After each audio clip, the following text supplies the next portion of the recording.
New study says when it comes to snoring, women, they are liars. After this sleep study, experts found female participants tended to underreport their snoring, and the men actually overreported their snoring. Yeah, which kind of opens the door to different sleeping habits, whether it's you stick to the same side of the bed, maybe you snore, maybe you need 5 pillows, 6 pillows, maybe you're a blanket hog. Right. What is it? What is it for you? How would you describe you as a sleeper? I snore so bad that family members can't even sleep in this. Like if you go away on vacation, and you get a hotel room and like it's the big, the twin bed, the big beds, the kids can't even sleep. Like they have to get another room because I snore so bad. It's that bad? It's that bad. No, it's not even like just a little like, oh, maybe he's over-exaggerating. No, it's that bad. I went away on vacation with a bunch of family members, and one of my cousins said to me, she said, I could not believe how loud you snore. Now, I told you, and I've said it before, I'm on the mask. So I'm supposed to use this mask to sleep during the night. It's my sleep apnea to keep me like breathing during the night. I have it on for about an hour and a half during the night, and then I rip the thing off. And I can't, because I can't sleep with the thing. And I try every night to sleep with this thing. All the time.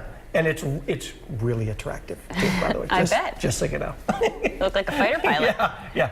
I would say, obviously at home, force a habit, you stick with the same side of the bed that you do. When you go out to a hotel or something, sometimes I stay on that side, sometimes I sleep on another side.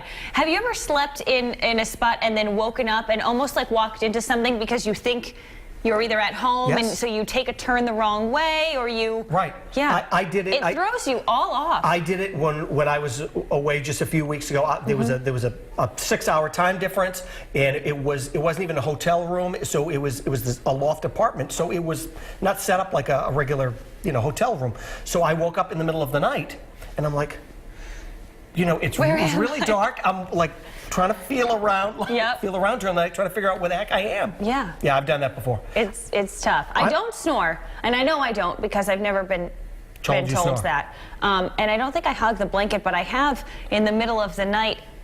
If someone's kicking the blanket off of themselves, sometimes then I'm going, where's my? I don't know where you put it. I need a blanket. I need something. I need the ceiling fan on, and then I need like a pillow to hang on to during the night. I need a good pillow, and I can't find a good pillow. I need a good pillow to sleep like for my head.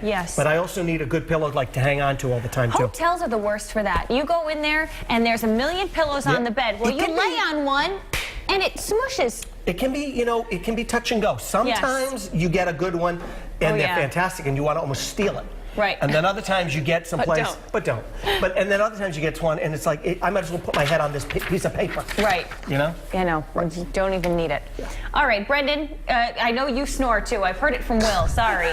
I sound like Let's just clarify how I know. Okay. Yeah. Why don't you, Michaela, enlighten the audience? But trapped in a snowstorm. Correct. So they had to put you up, and you guys had to share a hotel room. So you had snore 1 and snore 2 over there. We were great. You know what it sounded like? It sounded like dueling wounded hippopotamus. That's what it was. God. So, I who snored louder?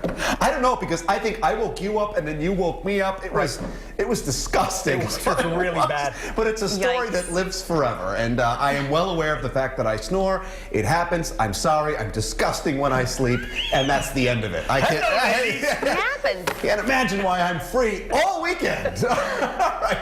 Here now is what our social media friends are saying when it comes to sleep habits and tendencies. Let's get right to it. Mark Anthony Simonson is up first, sharing, "My sleep is constantly being disturbed by Stanley the cat." Oh, that crafty Stanley. He's making things happen in the middle of the night.